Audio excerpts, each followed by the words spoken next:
संत तुळशीराम महाराज की सद्गुरु गंगागिरी महाराज की सद्गुरु नारायण गिरी महाराज सद्गुरु योग महाराज की जय।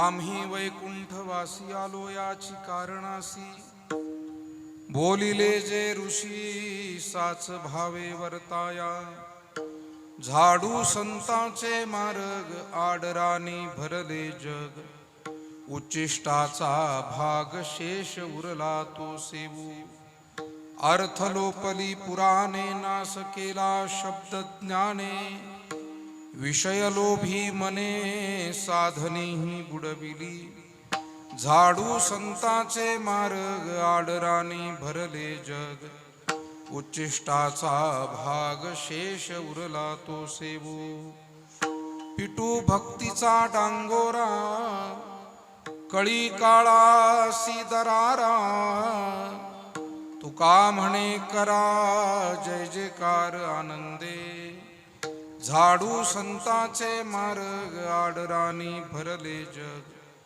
उच्चिष्टाचा भाग शेष उरला तो सेवू महायोग पीठे तटे भीमरथाम वरम पुंडरीकाय दातुं मुनीन्द्रये समागत्य तिष्ठन्त मानन्दकन्दं परब्रह्मलिङ्गं भजे पाण्डुरङ्गम् अलंकापुरी रम्य सिंहासनस्थं पदाम्भोज तेजस्फुरदिक्प्रदेशं विधीन्द्रादिदेवये सदा स्तूयमानं समाधिस्थमूर्तिं भजे ज्ञानदेवं नमो सद्गुरु तुकया ज्ञानदीपा नमो सद्गुरु सच्चिदानन्दरूपा नमो सद्गुरु भक्तकल्याणमूर्ति नमो सद्गुरु भास्करा पूर्ण कीर्ति तपोज्ञान वैराग्य भक्ति स्वरूपम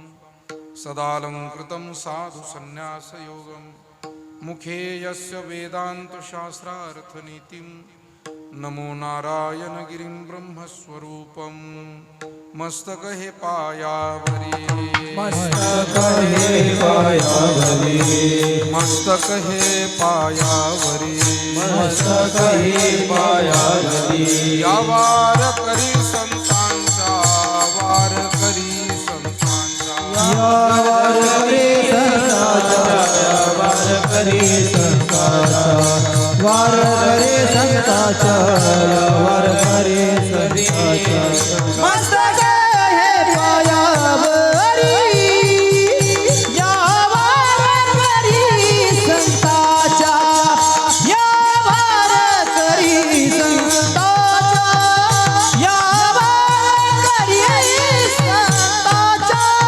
मस्तक हे पायावरी या वार करी संताचा या वार करी संताचा या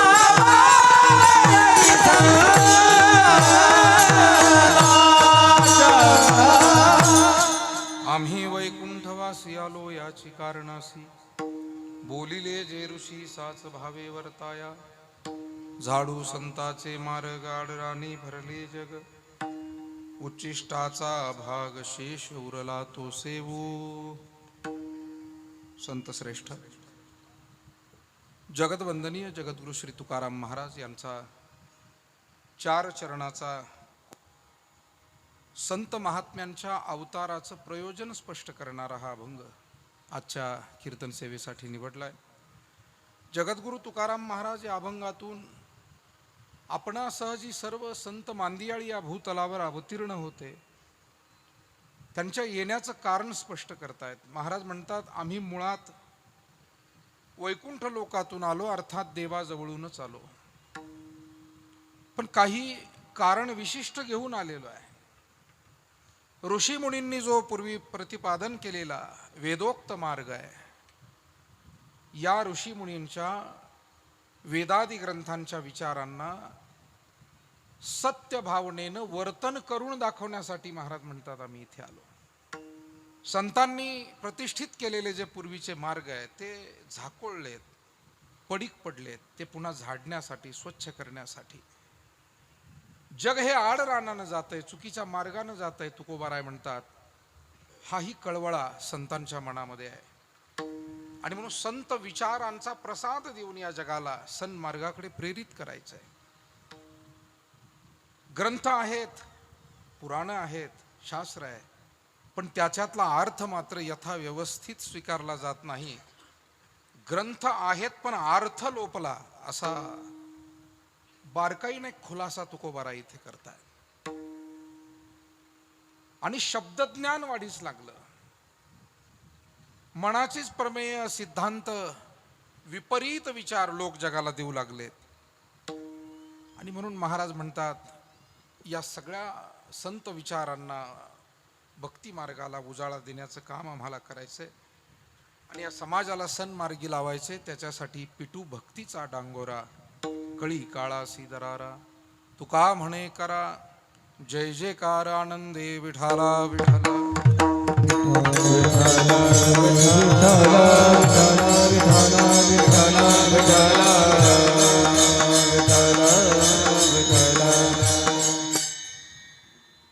संत श्रेष्ठ श्री तुळशीराम महाराजांचं पुण्य पावन तीर्थक्षेत्र हे मुठे वाडगाव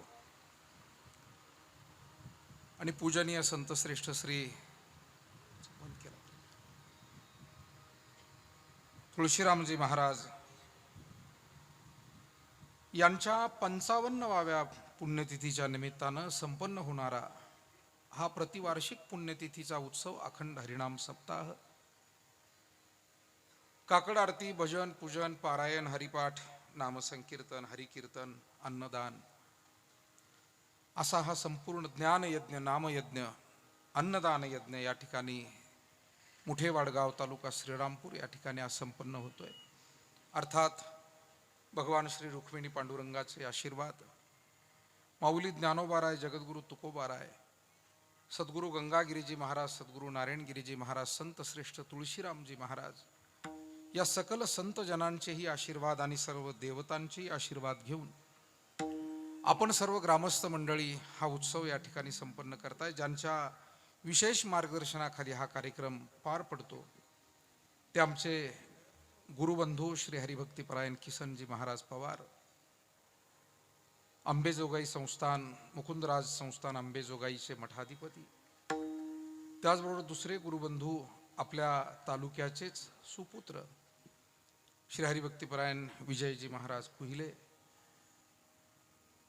या निमित्तानं आपली सर्व भजनी मंडळी उपस्थित आहेतच, पण आपला भजन भक्तीचा आनंद द्विगुणित करण्यासाठी संप्रदायातील नामवंत गुणवंत अशी मंडळी या ठिकाणी आपण बोलावलेली आहेत. त्यामध्ये गायनाचार्य हरी महाराज जाधव, गायनाचार्य सुनील महाराज पवार, मृदंगाचार्य आपल्या भागाचंच भूषण असलेले ऋषिकेश महाराज फटांगरे, हार्मोनियम वादक मुठेवाडगाव भजनी मंडळ, माळवाडगाव भजनी मंडळ, पंचक्रोशीतल्या सर्व गावोगावचे भजनी मंडळी, त्याचबरोबर काही दुरून आलेली पाहुणे मंडळी, त्यामध्ये कापूसवाडगाव इथून आलेले निगळ पाटील असतील, खोपडी तालुका कोपरगाव इथून आलेले दादाभाऊ आणि त्यांचे सर्व आमचे भजनातील सहकारी असतील, माळवाडगावातील आपले आसने महाराज असतील, भोकरचे आपले विधाटे महाराज, सगळीच मंडळी, खरं म्हणजे आता आपल्या परिसरातील सगळी नामवंत मंडळी इथे आहेतच. समोर बसलेले खैरी नेमगाव इथून आलेले शेजूळ पाटील, भाकरे पाटील, खैरी नेमगावची मंडळी, इतरही गावची पाहुणे मंडळी, पत्रकार भाऊसाहेब पाटील आणि सर्व पत्रकार बंधू आणि गावातील सर्वच आपण प्रमुख मंडळी, वडीलधारी मंडळी, तरुण मंडळी, माता भगिनींची संख्या नेहमीप्रमाणेच मोठी आहेच. संत श्रेष्ठ श्री तुळशीराम महाराज हे वारकरी साधना करणारे संत असले तरी ते योग साधना करणारेही होते. आणि म्हणून अलीकडच्या काळामध्ये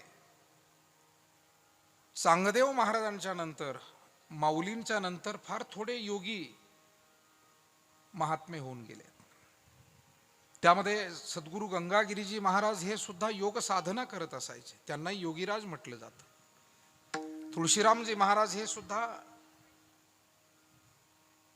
योग साधनेची जोड त्यांची या वारकरी साधनेला होती. याच गोदावरीच्या काठीवर खेडले झुंगे नावाचं तीर्थक्षेत्र आहे, तिथे तुकाराम बाबा होऊन गेले, ते योग साधना. महाराष्ट्रात असे अनेक थोर संतांची नावं आपल्याला सांगता येतील. आणि म्हणून अतिशय तपस्वी महात्मे संत तुळशीराम महाराज, ज्यांचे आशीर्वाद या गावाला, परिसराला लाभले, मार्गदर्शन लाभलं, तेव्हापासून घराघरामध्ये परमार्थाची एक परंपरा इथे सुरू झाली.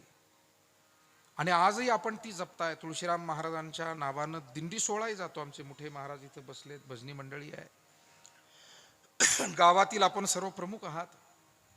दिंडी सोहळा सुद्धा अतिशय श्रद्धेनं आणि प्रतिवर्षी त्यात जे काही एक चांगले शिस्तबद्ध दिंडी सोहळे आहेत, त्यामध्ये तुळशीराम महाराजांच्या दिंडीचाही नामोल्लेख केला जातो, एक आदर्श दिंडी सोहळा म्हणून केला जातो. तेव्हा अशी एक संत परंपरा लाभलेलं मुठेवाडगाव आणि मुठेवाडगावातील आज पुण्यतिथीच्या सप्ताहातीलच असणारी सेवा आपण सर्व ग्रामस्थांनी सोपवलेली आहे. तदनुसार ही सेवा भगवंताच्या चरणी, महाराजांच्या चरणी आपल्याला समर्पित करायची आहे, सद्गुरूंच्या चरणी समर्पित करायची आहे. जगद्गुरु तुकाराम महाराजांनी आजच्या अभंगातून हे जे विविध संत भूतलावर येतात, त्यांचं येण्याचं कारण काय आहे, प्रयोजन काय आहे, तो विचार आपल्या पुढे मांडलेला आहे. साधारणपणे माणसं ज्या ज्या वेळेला काहीतरी स्थलांतर करतात, आहे त्या ठिकाणाहून दुसरीकडे जाणं स्थलांतर, पण काहीतरी उद्देश असतो, त्याशिवाय माणूस कुठलाही बदल करत नाही. शहराच्या गावाला जायचं म्हटलं तरी काही काम असेल तरच माणूस जातो, नाही काम असेल तर जातो, त्याला शहाणा म्हणतात. बिनकामाचा हिंडतो त्याला जरा खडतर शब्द आहे आपल्या ग्रामीण भागात, हिंडफिऱ्या म्हणतात त्याला. कामासाठी जातो, काही उद्दिष्ट ठेवून जातो, त्याला धन्यता देतात. या मृत्यू लोकामध्ये देवही वेगवेगळे अवतार घेतो. सर्व जीवमात्र मनुष्यासह जेवढे सगळे पशु पक्षी तेही या भूतलावर जन्माला येतात. आणि काही ना काही या समाजाच्या भाग्यानं वेगवेगळ्या शतकांमध्ये काही दिव्य असे विभूती संत हेही या भूतलावर अवतीर्ण होतात. पण या तिघांच्याही येण्याचं प्रयोजन वेगवेगळं आहे. जाता आता आपल्याला सांगून जाईल, जीवाला इच्छा असो वा नसो यावंच लागतं, देवाला आणावं लागतं, आणि संत हे स्वेच्छेनं येतात. विठाला विठाला विठाला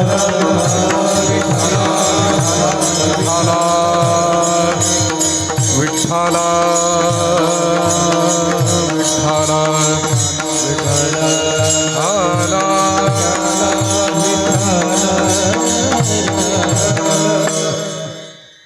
जीवाला यावंच लागतं. हो यावं लागतं. त्याचं कारण अगा कर्मी जय उरावे, कर्म शिल्लक राहिलंय. मग तया ते भोगावया यावे देहा एका, सुख आणि दुःख रूपी फळ भोगण्यासाठी तया ते सुख दुःखी फळा यावे. चांगलं कर्म असेल तर त्याचं सुखरूपी फळ भोगायचंय, वाईट कर्म पूर्वीचं काही असेल तर त्याचं दुःखरूपी फळ भोगायचंय. पण कर्म शिल्लक आहे तोपर्यंत जीवाची एरझार ही सुरू आहे. जीव किती थकला भागला कंटाळला तरी त्याला या फेऱ्यातून सुटता येत नाही. हा फेरा आहे, आणि याच्यातून बाहेर पडायचं म्हणजे त्याला कर्मशून्य दशेकडे गेलं पाहिजे, आणि ते घडत नाही. कारण कर्म हे शिल्लक राहतच. जीव हा सतत या भौतिक प्रपंचाला आपलं मानून जगतो, आणि त्याच्यामुळे जीवाला असं वाटत असतं, हे केलंय आता ते करायचं राहिलंय, ते केलंय आता ते करायचं राहिलंय. जसं शहरात गेलेला माणूस कधी कधी शेवटची गाडी सुटून जाते, पण त्याची कामं शिल्लक राहतात. आता सगळ्यांकडेच गाड्या झाल्या, त्याच्यामुळे ही उदाहरणं थोडीशी कालबाह्य झाली. पण पूर्वीच्या काळी मुक्कामाला येणारी गाडी जर चुकली तर माणसाची पंचायत व्हायची 10-20 वर्षापूर्वी. काम शिल्लक आहे तोपर्यंत त्याला फिरावं लागतं. जीवाचंही तसंच आहे. माणसं मृत्यूशय्येपर्यंत गेली ना तरी म्हणत नाही की सगळं उरकलंय म्हणून. आता म्हणतात का की आता सगळं उरकलंय बा, कधी देवानं न्यावं, म्हणले तरी गंमत म्हणून म्हणतात. आमची वाडवडील साधू संत मंडळी उदाहरण सांगत आली परंपरेनं. एक आजीबाई कंटाळली म्हणे जीवनाला. काय मुलं सांभाळत नाही, सुना लक्ष देत नाही, म्हाताराही वारला, कोणी जवळचं पाहणार नाही. काय कदरली म्हातारी. एक दिवस म्हटली, ये रे बाबा यमा, घेऊन जा मला. काय योगायोग असा होता, यमराजही तिथून जवळून चालले होते. त्यांना जायचं होतं पुढं कुठे दुसरीकडे, पण म्हातारीचा मध्येच हारोळी आली. यमराज थांबले. आता त्यांचा तो सगळा अवतार रेड्यावर बसून यमपाश घेऊन आलेला तो यम. म्हातारीला सांगितलं, म्हातारे तू आत्ताच बोलावलं म्हणून मी आलो. मी तसा कधी कोणाला दिसत नाही, मी गुपचूप येऊन घेऊन जात असतो म्हणे. पण तू बोलावलंय म्हणून तुझ्या पुढे सदेह मी उभा आहे. आणि मला सहसा कोणी बोलवितही नाही म्हणे. रामाला बोलावतात पण यमाला कोण बोलविल. रामाची आठवण सगळे करतात. चाल म्हणे म्हातारे, आता तुला घेऊन जातो. म्हातारीला वाटलं हा तर खरंच यम आहे. म्हातारी पोथ्या ऐकत होती. पोथ्या चालायच्या मंदिरात, पोथी पुराण. तिनं ऐकलं होतं यम कसं, त्याच्या डोक्याला शिंग असतात, काळा कुट्ट असतो, रेड्यावर बसून येतो, यमपाश, आणि ते सगळं अकराळ विक्राळ. म्हातारी म्हणली हा तर खराच यम आहे. पण हुशार होती म्हातारी, घाबरली नाही. म्हातारीने सांगितलं, बाबा झालं असं, मगापासूनच चूल पेटवते. फू फू करून कदरून गेले.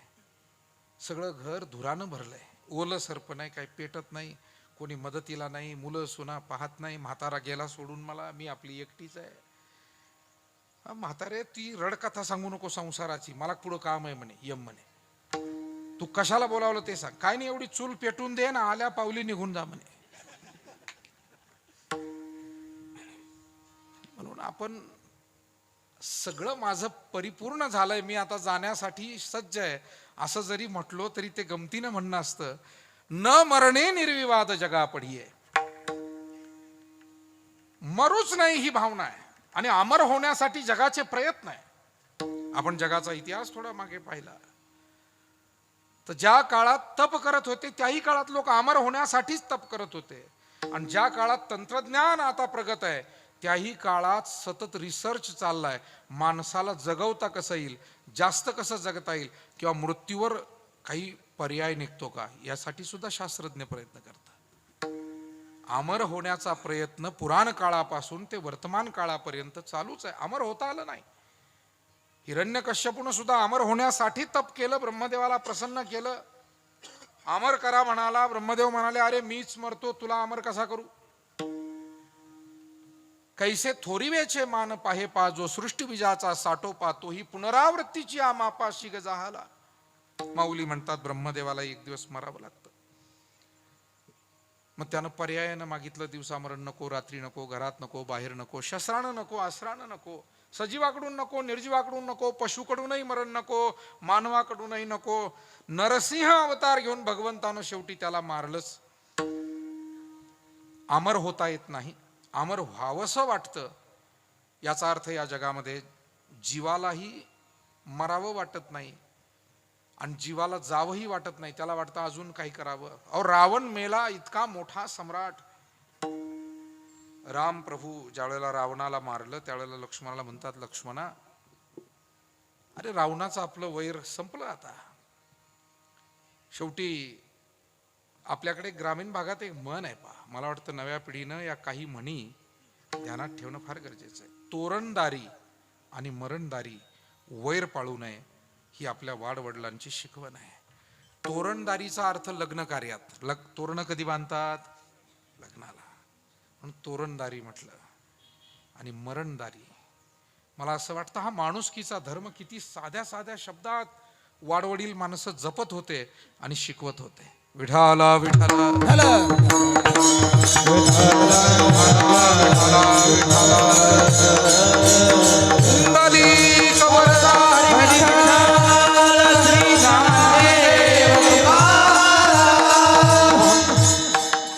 लक्ष्मणाचा रावणाची काही शेवटची इच्छा असेल, काही त्याला सांगायचं असेल, संदेश असेल, लक्ष्मणजी गेले. बराच काही संवाद रावणाशी झाला, विस्तृत आहे. पण रावणानं सांगितलं मरता मरता लक्ष्मणाजवळ की माझ्या काही इच्छा अपूर्ण राहिल्या. मला खारट जो समुद्र आहे माझ्या या लंकेच्या आजूबाजूनं, याला गोड करायचं होतं. एवढं पाणी असूनही उपयोगाला नाहीये आमच्या, आणि म्हणून खारा समुद्र गोड झाला पाहिजे. स्वर्गाला जाण्यासाठी मार्ग निर्माण करायचा होता, शिडी निर्माण करायची होती. आजच्या भाषेमध्ये लिफ्ट. महत्वाकांक्षी योजना म्हणतो ना आपण, या रावणाच्या महत्वाकांक्षी प्रकल्प, त्याच्या योजना होत्या की खारा समुद्र गोड करायचा आहे, स्वर्गाला मार्ग निर्माण करायचा आहे. आणि सोनं हा धातू अतिशय मौल्यवान आहे, सगळ्यांना आवडत आहे, पण त्याला सुगंध येईल अशी काही व्यवस्था करायची. पण शेवटी ते अपूर्ण राहिलं. म्हणून सांगत आली संत मंडळी आपली, ज्याला कितीही पूर्ण करण्याचा प्रयत्न केला तरी तो शेवटी अपूर्ण राहतो, त्याचं नाव आहे संसार. आणि जो मनोभावे केला की पूर्ण होतो आणि आपल्यालाही त्या पूर्ण तत्वापर्यंत घेऊन जातो, त्याचं नाव आहे परमार्थ. निळोबारायण सारखे गुरुनिष्ठ साधक पूर्णत्वाचा अनुभव व्यक्त करतात. पूर्ण केला, पूर्ण केला, पूर्ण केला, पूर्ण केला, पूर्ण केला, पूर्ण केला, पूर्ण केला मनोरथ, पूर्ण केला मनोरथ, पूर्ण केला, पूर्ण केला, पूर्ण केला, पूर्ण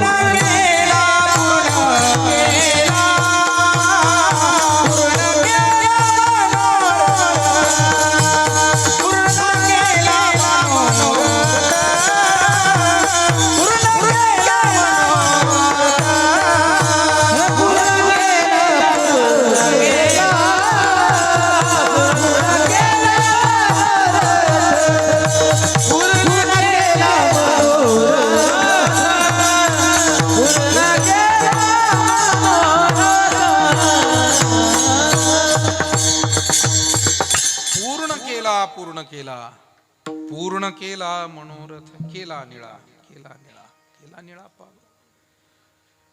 पूर्णत्व जिथे आहे, समाधान अनुभवण्याचं ठिकाण म्हणजे परमार्थ आहे. आणि म्हणून जीव हा इथे येतोच, कारण कर्म शिल्लक आहे. केले कर्म झाले तेची भोग आले, उपजले मेले ऐसे किती, किंवा जन्म घेणे लागे वासनेच्या. वासना शिल्लक आहे, कर्म शिल्लक आहे. जीव येत राहतो, जात राहतो, येत राहतो. देव आणावा लागतो. देवाला ज्या वेळेला साधू संत पुण्यवान सगळे हाक मारतात की हे प्रभू, या सृष्टीमध्ये आता तू आलं पाहिजे आणि जी व्यवस्था समाजाची बिघडलेली आहे तिला सुरळीत केलं पाहिजे. बरं, हे देवाला प्रार्थना कधी केली जाते? काही सुज्ञ लोक बसलेत, सगळेच काही भोळ्यापणानं कीर्तन ऐकत नसतात. सुज्ञ विचार करणारा अनेक समाज आपल्यासारखा, त्यांच्या मनात शंका येईल. समाज व्यवस्था सुरळीत करण्यासाठी देवाला बोलवायची गरज काय? ध्यानात घ्या, एकच वाक्य सांगतो. मानवी प्रयत्न हे नेहमी चालूच असतात अनेक गोष्टी सुरळीत करण्यासाठी, पण जिथे प्रयत्न अपुरे पडतात तिथे प्रार्थनेचा जन्म होतो. म्हणून प्रयत्न करू नये असं नाही आहे, पण प्रयत्नाच्या शेवटी ज्या वेळेला काही फळ पदरात पडत नाही, आपले अनेक कामं अशीच अडीअडचणीची असतात.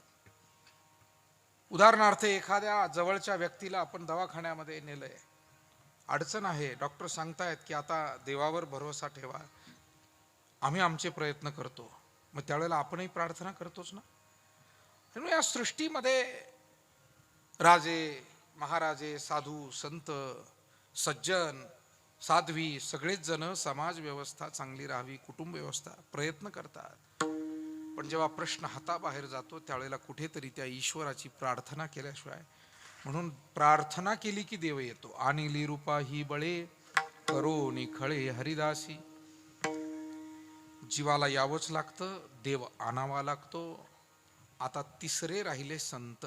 या मृत्यू लोकामध्ये जीवही येतात. जीव म्हणजे सगळे असंख्य मानवासह सर्व जीव यावंच लागतं. देव हा अवतार घेऊन कधी कधी येतो. मत्स्य, कत्स्य, वराह, नृसिंह, वामन, परशुराम, राम, कृष्ण, बौद्ध, येथून पुढे कलंकी होणार. दशावतार सांगितले प्रमुख. भागवतामध्ये 24 अवतारांचं वर्णन केलं. आणि तसे तर त्या परमात्म्याचे अनंत अवतारही, विविध अवतार सांगितलेले आहेत. ज्ञानोबा म्हणतात, अनंत रूपे अनंत वेशे, देखिले म्याकाशी, देखिले म्याकाशी, बापर तुम्हा देवी बापर तुम्हा देवी वरुण कैसे. अनंत रूपे अनंत वेशे, देखिले म्याकाशी, देखिले म्याकाशी, बापर महादेव वरुण कैसे. हे बापर महादेव वरुण कैसे. हे अनंत रूपे अनंत वेशे, देखिले म्याकाशी, देखिले म्याकाशी, बापर महादेव वरुण कैसे. अनंत रूपे अनंत वेशे, देखिले म्याकाशी, देखिले म्याकाशी, बापर महादेव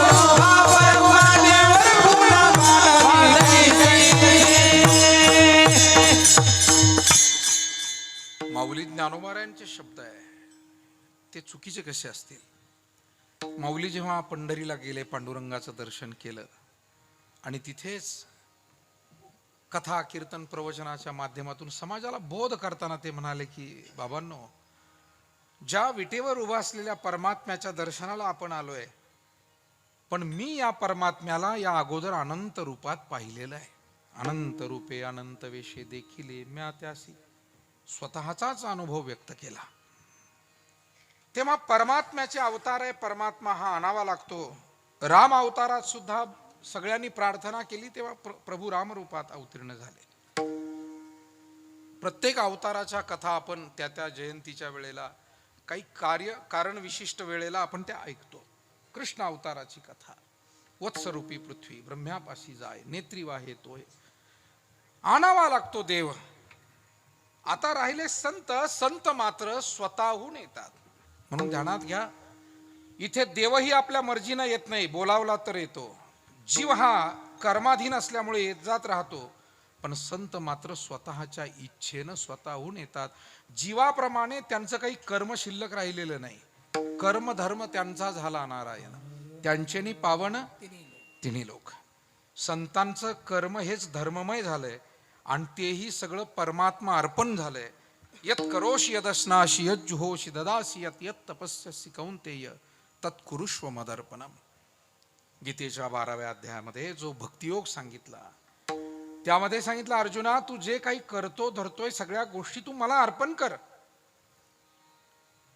आणि संतांनी आपलं सर्व काही देवाला अर्पण केलेलं आहे. त्यांनी कुठलं चांगलं कार्य केलं तरी त्याचा अभिमान कधी स्वतःकडे घेतला नाही. ते म्हणतात की देवानं करून घेतलं. आणि काही उणीव राहिले असते म्हणतात, देवाची इच्छा आहे तसं घडलं. म्हणून त्यांनी कोणत्याच गोष्टी स्वतःच्या अंगाला लागू दिलेल्या नाही. लागो नेदी पाप पुण्यांग. विठाला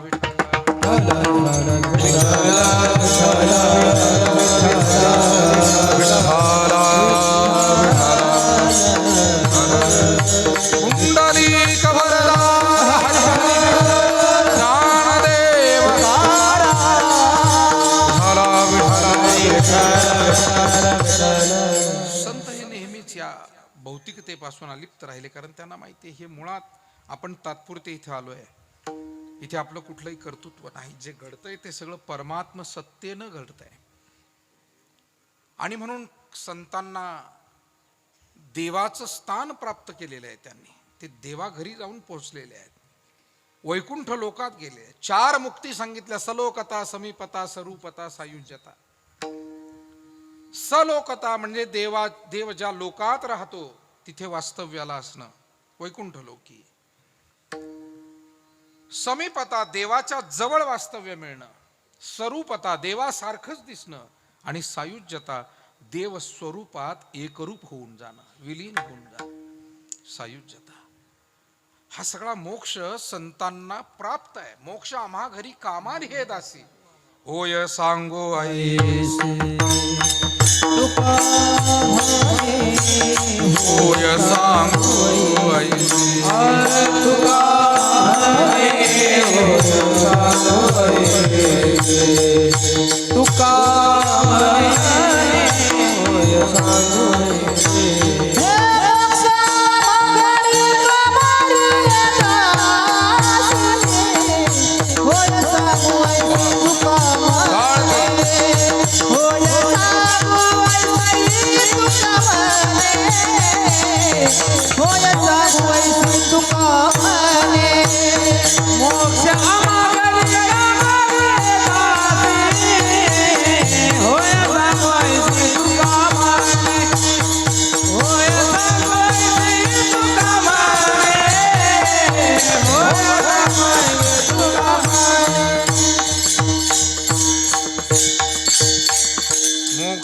घरी कामारी हे दासी. होय सांगो ऐसी तुका म्हणे. मोक्ष आमच्याकडे सेवा करतोय, चाकर आहे, दास आहे आमचा, असं महाराज म्हणतात. मोक्ष प्राप्त झालेला आहे. मग मोक्ष प्राप्ती नंतर पुन्हा काय यावं असं वाटलं, त्याचं कारण आहे, बुडत हे जन न देखावे डोळा, येतो कळवळा. जसा आई वडिलांच्या अंतःकरणामध्ये कळवळा असतो आणि आपल्या लेकरांसाठी ते काही ना काही प्रयत्न करत राहतात. मला वाटतं आई वडील जे प्रयत्न करतात ते भौतिक आहे, त्यांना भौतिक प्रश्न सुटायला मदत होते. पण संत जे प्रयत्न करतात ते आध्यात्मिक प्रयत्न, आणि त्यानं आपल्या अंतःकरणातले प्रश्न सुटायला मदत होते. म्हणून भौतिक प्रश्न, शरीराचे प्रश्न हे प्रपंचातून सुटतील आणि अंतःकरणाचे प्रश्न हे परमार्थातून सुटतील.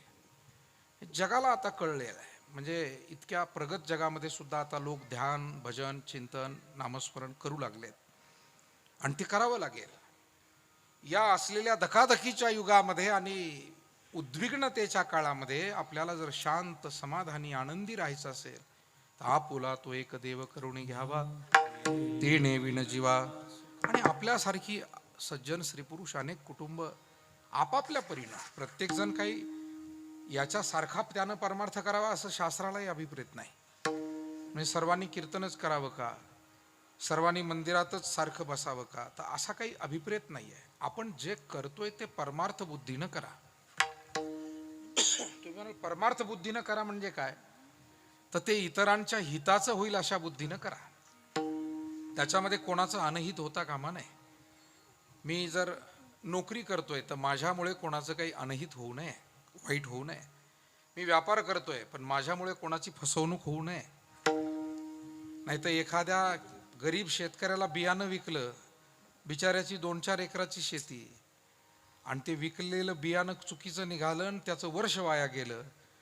मला वाटतं नरकात 1 पिढी नाही 10 पिढ्या जावं लागेल अशा गोरगरिबांना फसवाल तर. हे जे फसवणुकीचे जे धंदे करतात लोक, काय फसवणूक आहे. आज जगामध्ये जिथे तिथे मोठं होण्याची चढाओढ आहे आणि त्याच्यासाठी प्रचंड कुठल्याही स्तराला जाण्याची लोकांची तयारी आहे. विठ्ठला विठ्ठला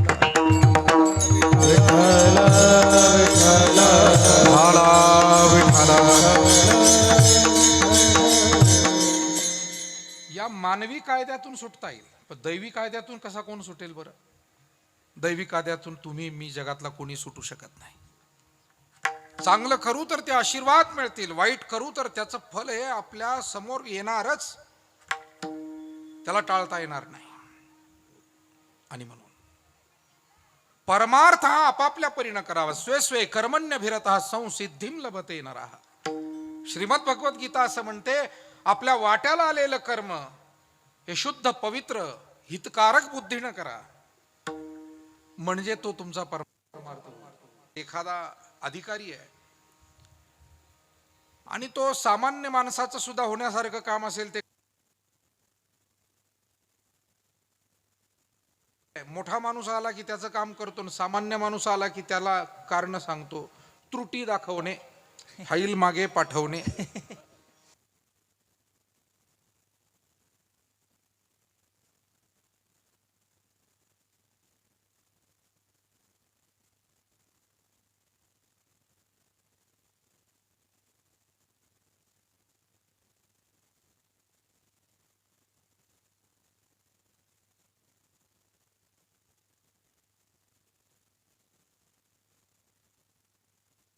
तर ती भगवंताची महापूजा आहे.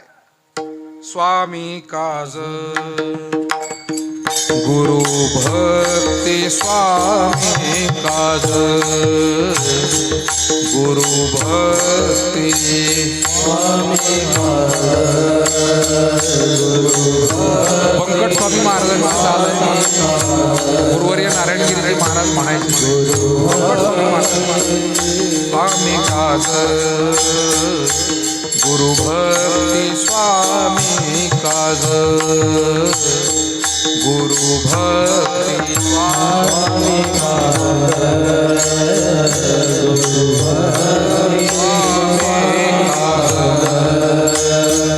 गुरु पितृवचन सेवापती, सेवापती, पितृवचन सेवापती, सेवापती. हे विष्णू महापूजा, हे विष्णूचे महापूजा. पितृवचन सेवापती, सेवा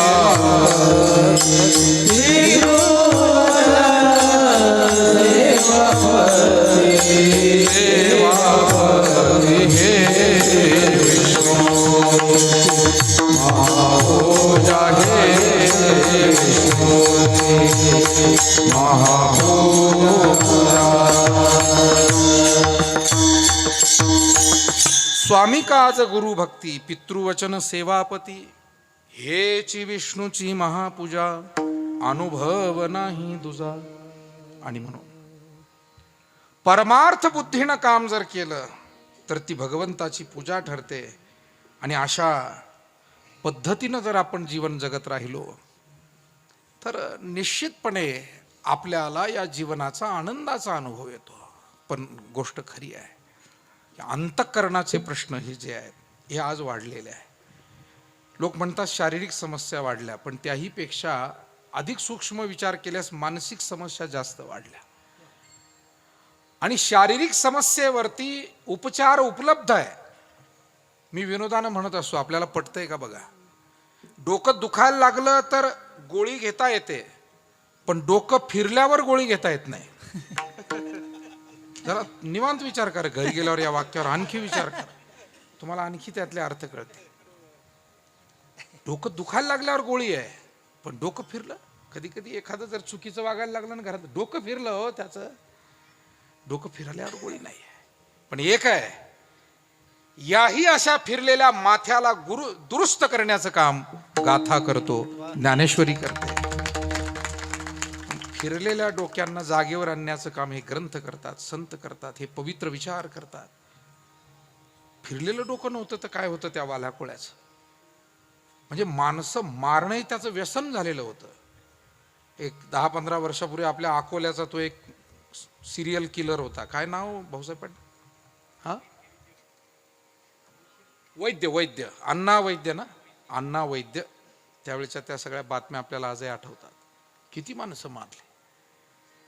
तसं वाल्हाकोळी म्हणजे त्या रस्त्यानं जाईल त्याचा मुर्दाच फाडायचा आणि त्याला लुबाडून धन दौलत तो घरी घेऊन जायचा. हे डोकं फिरणं म्हणतात. पण नारदाची भेट झाली मायबाप हो. लोक तर अनेक मारले, लोक तर अनेक भेटले, पण परिणाम नारदांचा झाला. कारण परिणाम होण्यासाठी सुद्धा काही तपश्चर्या लागते. माझी या सत्यवादाचे तप वाचा केले बहुत कल्प, तया फळाचे महाद्वीप पातली प्रभू. माऊली म्हणतात, आमच्या वाणीनं तप केलंय. वाईट बोलू नये हे वाणीचं तप आहे, खोटं बोलू नये वाणीचं तप आहे, आपल्या बोलण्यानं कोणाचं वाईट होऊ नये वाणीचं तप आहे. म्हणून तप वाणी वाचेचं तप म्हणजे फक्त साधू संतच करतात असं नाही, तुमच्यामध्ये बसलेले सज्जन स्त्री पुरुषांचं सुद्धा हे तप असतं. जी माणसं कोणाच्याही वाईटाची चर्चा कधी करत नाही, जे स्त्री पुरुष कोणाचंही अनहित कधी त्याविषयी बोलत नाही, खोटं बोलत नाही, वावगं बोलत नाही. बोलू ऐसे बोले जेने बोले विठ्ठल डोले. महाराजांनी तर ही आचारसंहिता शिकवलेली आहे. बोलावा विठ्ठल पहावा विठ्ठल, बोलावा विठ्ठल पहावा विठ्ठल, बोलावा विठ्ठल पहावा विठ्ठल, बोलावा विठ्ठल पहावा विठ्ठल, करावा विठ्ठल जीवे भाव, करावा विठ्ठल जीवे भावे, करावा विठ्ठल जीवे भावे. नारदांच्या वाणीत काय तप होतं मायबाप हो, ज्यांची वाणी अखंड नामस्मरण करते आहे, काय तप आहे. आणि म्हणून नारद म्हणाले, बाबा रे, लोकांना मारतोय तू, यातून तुला नरकाला जावं लागेल. ज्ञानोबारायांच्या म्हणण्याप्रमाणे हृदय एक झाले, ये हृदयीचे ते हृदयी घातले, द्वैत न मोडिता केले आपण ऐसे अर्जुना. मला वाटतं प्रभावी विचार, प्रभावी वक्त्यांचे विचार हे मेंदूपर्यंत पोहोचतात, परंतु अनुभवी संतांचे विचार हे हृदयाला जाऊन भिडतात. म्हणून या जगामध्ये प्रभावी लोक पुष्कळ आहे, पण अनुभवी महात्मे हे फार कमी. अनुभवे आले अंगा. ते तुळशीराम महाराजांची आज आपण पुण्यतिथी करतो. हे अनुभवी महात्म्यांच्या मांदियाळीतले संत आहेत की ज्यांनी तो परमात्म भक्तीचा स्वानुभव घेतलेला आहे, परमात्म प्राप्ती ज्यांनी अनुभवलेली आहे. आणि अशा महात्म्यांचा एक शब्द जीवन परिवर्तनासाठी, जीवनाच्या कल्याणासाठी पुरे ठरतो. आणि म्हणून नारद म्हणाले, त्याला पटलं, घरी गेला, पापात कोणी सहभागी नाही हे ध्यानात आलं. पुन्हा आला, नारदांचे पाय धरले. महाराज, तुम्ही सांगत होता ते खरं आहे, अंतकाळी कोणी नाही बा सांगाती, साधूंचे संगती हरी जोडे. मला सन्मार्ग दाखवा, मला यातून बाहेर पडायचं आहे. नारद म्हणाले, देवाचं नामस्मरण कर. तो म्हणाला, महाराज मला ते शिकवावं लागेल, कारण मी कधी शिकलेलोच नाही. मी देवळात गेलो नाही, मी भजनात गेलो नाही, मी वडीलधाऱ्यांमध्ये बसलो नाही, मी पुण्यकर्म सत्कर्म, मी आपला असाच उन्हाळसारखा वागत राहिलो, हिंसक मार्गानं चालत राहिलो. म्हणे तुला सोपा मंत्र सांगतो, फार ओम ह्रीम क्लीम असा काही मंत्र सांगत नाही. राम, किती सोपा मंत्र आहे. रामकृष्ण हरी विठ्ठल केशवा, रामकृष्ण हरी विठ्ठल, रामकृष्ण हरी विठ्ठल केशवा, हरी विठ्ठल. मंत्र हा जपावा सर्व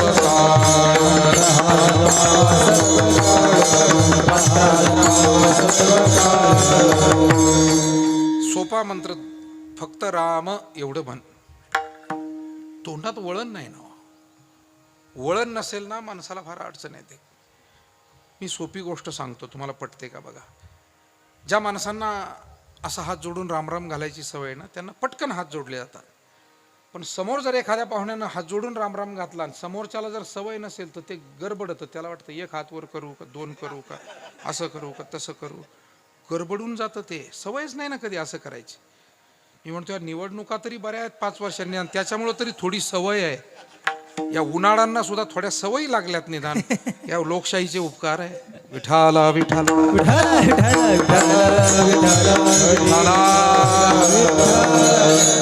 नाहीतर लोकांनी हात जोडले नसते मायबाप हो. तेव्हा काही गोष्टी या चांगल्यासाठी असतात. जी माणसं उद्धट आहे, उन्मत्त आहे, ती तशीच राहिली असती शेवटपर्यंत. निदान या काही कारण परत्वे तरी, सुखादुःखांमुळे तरी, काही लाभालोभांमुळे तरी माणूस निदान नमस्कार एकमेकाला करतो. काय झालं असतं या जगाचं, विचार करा. सज्जन माणसं तर आहेतच, पण जी उद्धट उन्मत्त मार्गाने निघालेले लोक आहेत ते नसते. आईला हात जोडला नसता, बापाला नाही, जगाला नाही. पांडव आणि कौरवातला फरक हाच आहे. पांडव हे सुविचारी आहेत, सदाचारी आहे, संयमी आहे आणि सत्संगतीमध्ये आहे. आईची संगत, कृष्णाची संगत सत्संगत आहे, सदाचारी. कौरव हे कुसंगात आहे. कौरवांना सल्ला आवडतो पण श्रीकृष्णाचा नाही, आई वडिलांचा सुद्धा नाही. त्यांना सल्ला आवडतो शकुनीचा. म्हणजे वाकड्याला वाकडे भेटले म्हणतात. वाकडे नाव म्हणत नाही मी, स्वभावानं वाकडे. नाव कोणाचं वाकडे असेल तर क्षमस्व. वाकडे. आणि म्हणून त्या शकुनी तो चालताना जसा जेवढा वाकडा होता ना, त्याच्याही पेक्षा त्याचे विचार वाकडे होते. तुम्ही महाभारत ती सिरियल तर पाहिलेलीच आहे, तो कसा चालायचा वगैरे. पण त्याच्याही पेक्षा त्याचे विचार विचित्र होते. म्हणून ज्ञानोबारायांनी ज्ञानेश्वरीत आवर्जून म्हटलं, जे खळांची व्यंकटी सांडो. विठाला विठाला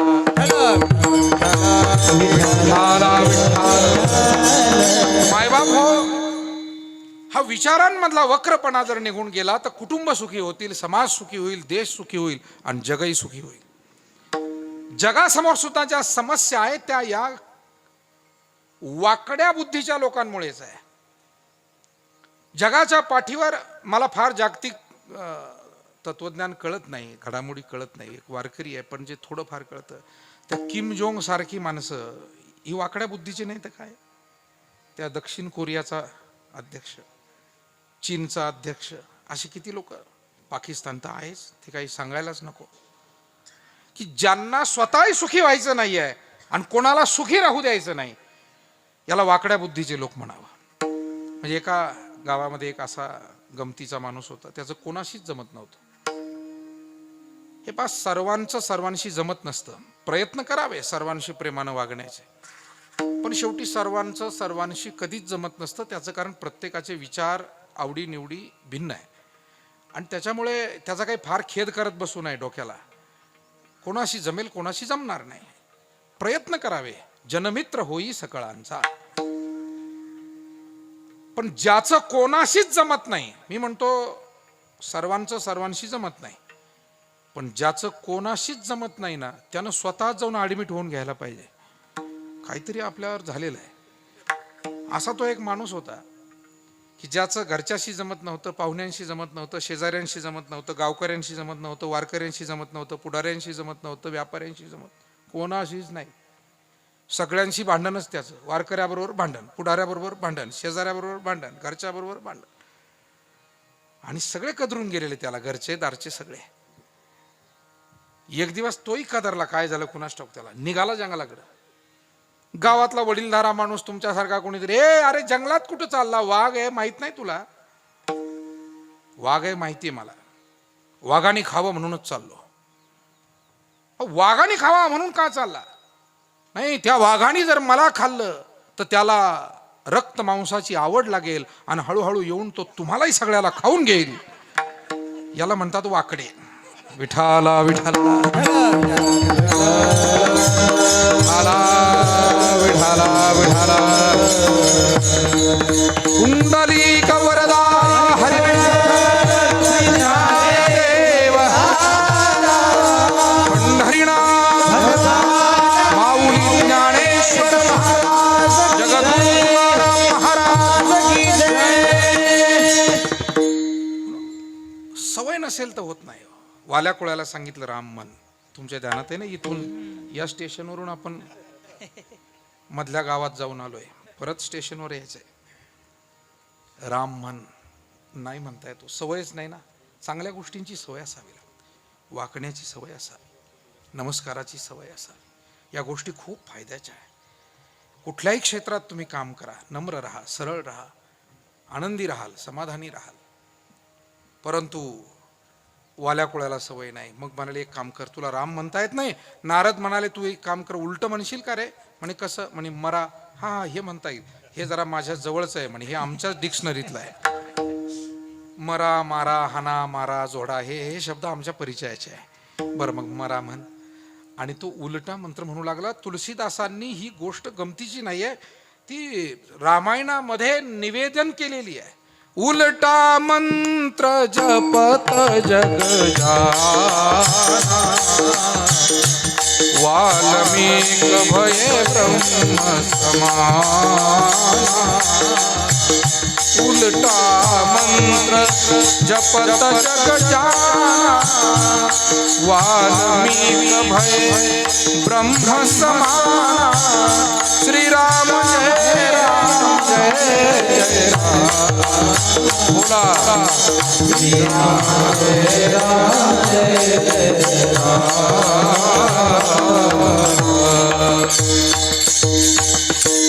उलटा मंत्र जपत जग जाना वाल्मीक भय ब्रह्म समाना. तुलसी रामायणातली भाषा. अर्थात कुणीतरी तपस्वी भेटावा लागतो तेव्हा अंतःकरण परिवर्तन होत असतं, विचार बदलत असतात, संस्कार होत असतात, पण कुणीतरी तपस्वी यावा लागतो.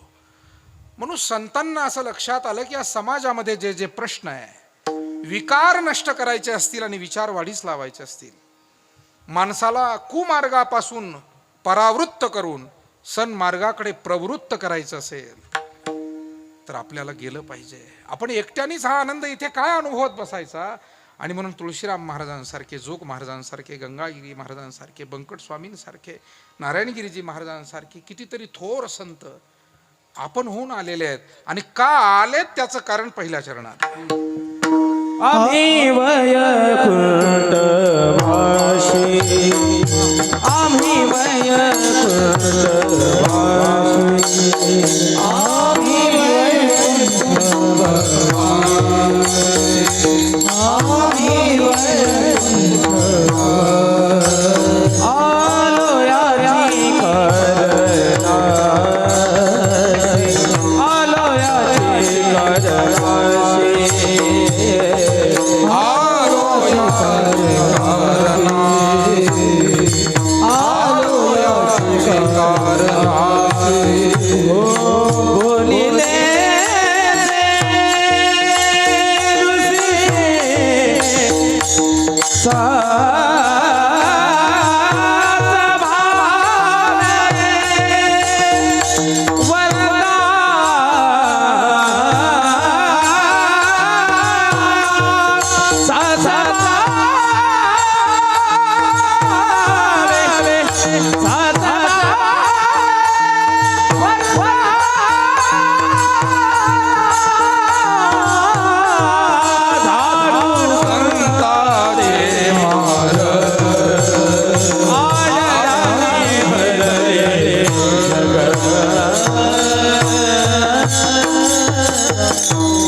आम्ही वैकुंठवासी आलो याची कारणासी. बोलिले जे ऋषी साच भावे वर्ताया. जगद्गुरु तुकाराम महाराज आम्ही म्हणतायत, मी एकटा असं म्हणत नाही. तर एकूण संत सभा ही संत मांदियाळी कशासाठी येते हे महाराजांना सांगायचंय. ते मुळात देवलोकातले आहेत हे सांगायचंय, म्हणून वैकुंठवासी. आपण झाल्यावर वैकुंठवासी लिहितो, तुकोबाराय येताना वैकुंठवासी लिहितात. बरंच अंतर आहे.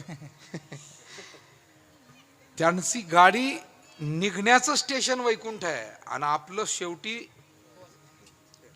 नाही अंदाज आहे फक्त, तो पोहोचेल म्हणून. एवढं खात्रीनं म्हणू नका.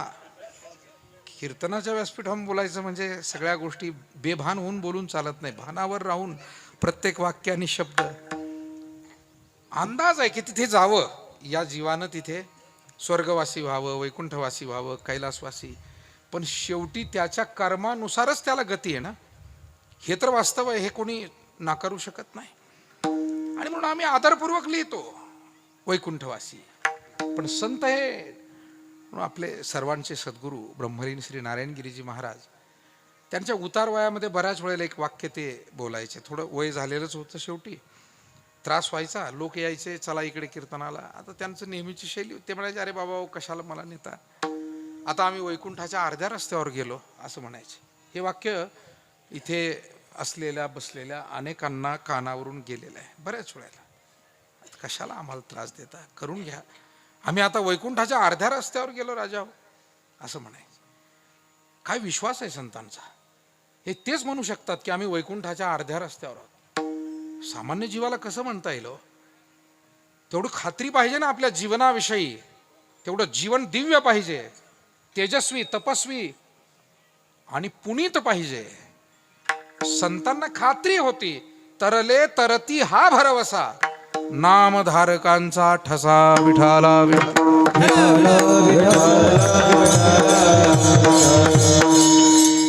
आपली मुलं शाळेत जातात, नातवंड मुलं, अभ्यासू जे विद्यार्थी असतात ना, मुली किंवा मुलं, विद्यार्थी किंवा विद्यार्थिनी, ते खात्रीशीर म्हणत असतात की आम्हाला निश्चितपणे 90% पुढे मार्क पडतीलच. फक्त आता कॉलेज कुठलं मिळत आहे त्याच्यावरती आहे, बाकी आम्हाला मार्क हे चांगलेच, याला खात्री म्हणावं. ही खात्री कुठून येते माहिती आहे? त्यांना माहिती आहे आपण जो रात्रंदिवस अभ्यास केलाय, मेहनत घेतलेली ही त्यांची त्यांना माहिती असते, आणि त्यातून तो विश्वास ते व्यक्त करतात. तसं संत महात्मे आम्ही वैकुंठाला जाऊ किंवा वैकुंठाहून आलो हे खात्रीशीर म्हणू शकतात, त्यांचा तो अधिकार आहे. आणि म्हणून आम्ही वैकुंठवासी देवलोकातून आलो शब्द स्वतंत्र आहे. आपण सुरुवातीला चिंतन केलं, संत हे येण्यासाठी स्वतंत्र आहे, देव आणावा लागतो, जीवाला यावंच लागतं, आणि संत स्वेच्छेनं येतात. म्हणून आलो शब्द त्यांचा स्वतंत्रता त्यांची दर्शवतो. आलो अनेक ठिकाणी आलो म्हणे तुका मी नामाचा धारक, आलो म्हणे तुका मी नामाचा धारक, आलो म्हणे तुका